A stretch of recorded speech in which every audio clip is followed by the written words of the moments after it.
आज हम संविधान के अंतर्गत पढ़ेंगे आर्टिकल 18, आर्टिकल 18। आर्टिकल 18 है उपाधियों का अंत। क्या है? उपाधियों का अंत। आर्टिकल 18 है उपाधियों का अंत। उपाधियाँ क्या होती हैं, पहले हम उसको जानने का प्रयास करेंगे। जब हम हिस्ट्री पढ़ते हैं अंग्रेज़ों का, विशेष करके अंग्रेज़ों के टाइम की जब हिस्ट्री पढ़ते हैं तो उसमें देखते हैं राजाओं को, महाराजाओं को और अनेक प्रकार के व्यक्तियों को जो उनके हित में कार्य करते थे, उनको क्या किया जाता था? विभिन्न उपाधियों से अलंकृत करते थे। या उस समय के राजा महाराजा कुछ उपाधियां स्वयं ही धारण करते थे। अगर अंग्रेज़ों के पहले जाया जाए तो राजा महाराजा हुआ करते थे। वे उपाधियां अपने आप खुद ही धारण करते थे और अंग्रेज़ों के समय में जब पूरा देश गुलाम हो गया तो उपाधियां अंग्रेज देने लगे। इस प्रकार उपाधियों का प्रचलन था। लेकिन जब हमारा देश आज़ाद हुआ, जब संविधान का निर्माण किया जा रहा था, तो संविधानविदों ने यह पाया कि ये उपाधियां जो हमारे समानता का नियम है, समानता का नियम है, उसका उल्लंघन करती है। क्या करते हैं? उसका उल्लंघन होता है उपाधियों से। तो इसीलिए उपाधियों को समाप्त करने की व्यवस्था हमारे संविधान में की गई है। तो हम थोड़ा 2-4 एग्जाम्पल देखेंगे कि उपाधियाँ कौन कौन सी थी, क्योंकि जब इतिहास में पढ़ते हैं तो उपाधियाँ हमारे सामने बहुत सारी आती हैं। इनमें कुछ एग्जाम्पल मैंने लिखा है। फॉर एग्जाम्पल के लिए महाराजा की उपाधि, राज बहादुर की उपाधि, राय बहादुर की उपाधि, राजा साहब की उपाधि, दीवान की उपाधि, दीवान साहब की उपाधि, बहादुर की उपाधि, दीवान बहादुर की उपाधि, नाइटहुड की उपाधि, नाइटिंगेल की उपाधि, तमाम और सारी आप इनके अलावा भी बहुत सारी उपाधियाँ आप पाएंगे जो दिया जाता था, अंग्रेज़ों द्वारा दिया जाता था। उसके पहले राजा स्वयं से धारण करते थे। लेकिन हमारे संविधानविदों ने आर्टिकल 18 के अंतर्गत उपाधियों के अंत में क्या कर दिया? सबको समाप्त कर दिया। कहा कि उपाधियां जो हैं संरक्षण में कानून को समानता, अर्थात हमारी समानता का जो संरक्षण का नियम था उसके तहत आर्टिकल 14 और आर्टिकल 15 के तहत मैंने पढ़ा है, उसके तहत ये फिट नहीं बैठती थी तो इनको क्या कर दिया? समाप्त कर दिया। अर्थात भारत के किसी भी व्यक्ति को राज्य क्या करेगा? राज्य उपाधि नहीं देगा। अब राज्य क्या करेगा? राज्य उपाधि नहीं देगा।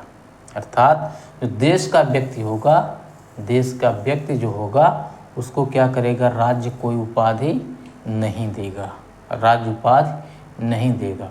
देश का कोई भी व्यक्ति उपाधि धारण नहीं करेगा, उपाधि नहीं धारण करेगा, धारण करेगा। यह हमारे मूल संविधान में है। ठीक है, यह हमारे मूल संविधान में राज्य उपाधि भी नहीं देगा और देश का कोई व्यक्ति उपाधि धारण नहीं करेगा, उपाधि ग्रहण नहीं करेगा। लेकिन इन दोनों के कुछ एक्सेप्शन भी हैं। राज्य ने क्या किया? संविधानविदों ने यह देखा, उसको समाप्त कर दिया। लेकिन बाद में राज्य ने यह देखा, संविधान बनने के बाद राज्य ने यह देखा, नहीं, उपाधियों के रूप में नहीं, जो शासक कार्य करते हैं कुछ क्षेत्रों में पुरस्कार के रूप में, उपाधि के रूप में नहीं, पुरस्कार के रूप में देना प्रारंभ कर दिए। पुरस्कार हमारे यहाँ हर एक क्षेत्र में पुरस्कार क्या हुआ? देना प्रारंभ हुआ। अब पुरस्कार, अब हम देखते हैं कि पुरस्कार और उपाधियों में अंतर क्या था, डिफरेंस क्या था।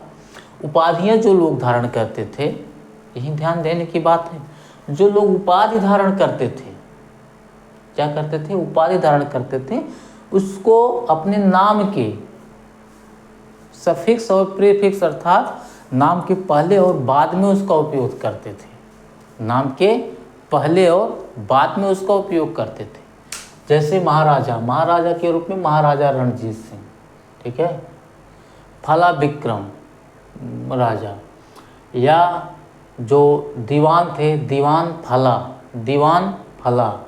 फला साहब ना, तो क्या करते थे, अपने नाम के आगे और पीछे उसको टाइटल के रूप में यूज करते थे विशेष करके, तो इससे उनकी महानता साबित होती थी। लेकिन आज जो हमारे पुरस्कार हैं अपवाद के रूप में पढ़ेंगे, उनमें और उसमें क्या है, भिन्नता है। इससे राज्य कोई उपाधि नहीं देगा, एक्सेप्शन क्या है, शिक्षा और सेना संबंधी उपाधि देगा। क्या देगा, शिक्षा प्लस सेना संबंधी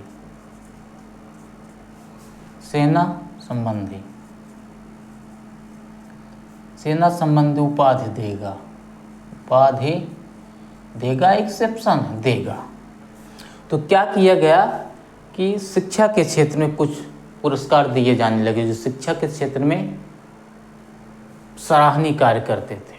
फॉर एग्जाम्पल के लिए एक पुरस्कार लेंगे हम पद्म, शिक्षा के क्षेत्र में क्या करेंगे, एक क्या होता है, पद्म पुरस्कार होता है। कौन सा पुरस्कार, पद्म पुरस्कार, ठीक है। पद्म पुरस्कार शिक्षा के क्षेत्र में 3 प्रकार का होता है। इसके बारे में जब डिटेल में पढ़ाएंगे बालाजी राघवन केस 1955 में इसी मैटर में है कि बालाजी राघवन केस 1955 में तय किया गया कि पद्म पुरस्कार शिक्षा के क्षेत्र में दिया जाएगा। तो 3 प्रकार का होता है, यह डिटेल में आपको जो पुरस्कार के बारे में पढ़ाएंगे ये 3 प्रकार का होता है, पद्म विभूषण, पद्म भूषण, पद्मश्री। तो 3 प्रकार का होता है। इसकी राशियों के बारे में कैसे कैसे मिलता है सब बताऊंगा। उसके बाद सेना के क्षेत्र में भी क्या होता है, पुरस्कार देता है। जैसे हम देखते हैं अशोक चक्र, परमवीर चक्र और वीरता संबंधी काफ़ी पुरस्कार, बाल वीरता संबंधी और काफ़ी पुरस्कार दिए जाते हैं। जब पढ़ाएंगे डिटेल में पढ़ाएंगे, आपको समझने का प्रयास कीजिए। तो 2 क्षेत्र में क्या करेगी, राज्य क्या करेगा, उपाधि देगा, इसके शिक्षा के क्षेत्र में और सेना के क्षेत्र में। लेकिन यहाँ उन्होंने एक्सेप्शन लगाया कि आप शिक्षा के क्षेत्र में आपको पुरस्कार तो दिया जाएगा, लेकिन मैंने इसके पहले आपको बताया कि दोनों में क्या डिफरेंस है। डिफरेंस ये है कि पहले की जो उपाधियाँ मिलती थी, लोग उसको नाम के पहले या बाद में यूज करते थे, इससे लगता था हाँ फला है। लेकिन अब ऐसा नहीं है। अब अपने नाम के आगे और पीछे लोग उपाधि नहीं धारण कर सकते, उपाधि लिख नहीं सकते हैं। ये पुरस्कार होता है, उपाधि इसीलिए उपाधि और पुरस्कार में यही अब और तब में अंतर है, यूज नहीं कर सकते, अर्थात अपनी विशिष्टता को नहीं दर्शा सकते। ये समानता के नियम का उल्लंघन नहीं करता है। आर्टिकल 14 और 15 के नियम का उल्लंघन नहीं करता है, विशेषकर आर्टिकल 14 का, ठीक है। अब प्रश्न उठता है, देश का व्यक्ति, यहाँ भी एक्सेप्शन, उपाधि नहीं धारण करेगा, लेकिन वो कोई बहुत अच्छा कार्य करता है, उत्कृष्ट कार्य करता है, या अपने देश का व्यक्ति विदेश में रहता है, देश का व्यक्ति विदेश में रहता है, देश का व्यक्ति विदेश में रहता है या विदेश में रहता है, विदेश में रहता है, ठीक है। दोनों कंडीशन में देश का व्यक्ति विदेश में रह करके वहाँ जॉब करता है, तो वहाँ अच्छा कार्य करता है कि वहाँ की सरकार उसको क्या करेगी, उपाधि देगी। और हमारे यहाँ क्या करता है, कुछ जो कार्य होता है, जो व्यक्ति अपने देश में तो अच्छा कार्य करते हैं, देश में पुरस्कृत किए जाते हैं, साथ साथ विदेश में भी पुरस्कृत किए जाते हैं, विदेशों में भी बुलाकर। जैसे कोरोना में ही जो अच्छा कार्य किए थे उनको देश में तो दिया ही गया था पुरस्कार, विदेशों में भी दिया गया था। तो उसी दौरान काफ़ी लोगों को कोरोना के दौरान दिया गया था, उसमें आप काफ़ी नाम पढ़ेंगे। तो क्या करे, तो यहाँ देखिए उपाधि क्या करेगा, तो वह ऐसी कंडीशन में उपाधि वो लेगा, विदेशों से भी लेगा, अपने देश से भी लेगा, लेकिन इसकी एक शर्त होगी। वह शर्त क्या होगी, राष्ट्रपति की अनुमति से लेगा।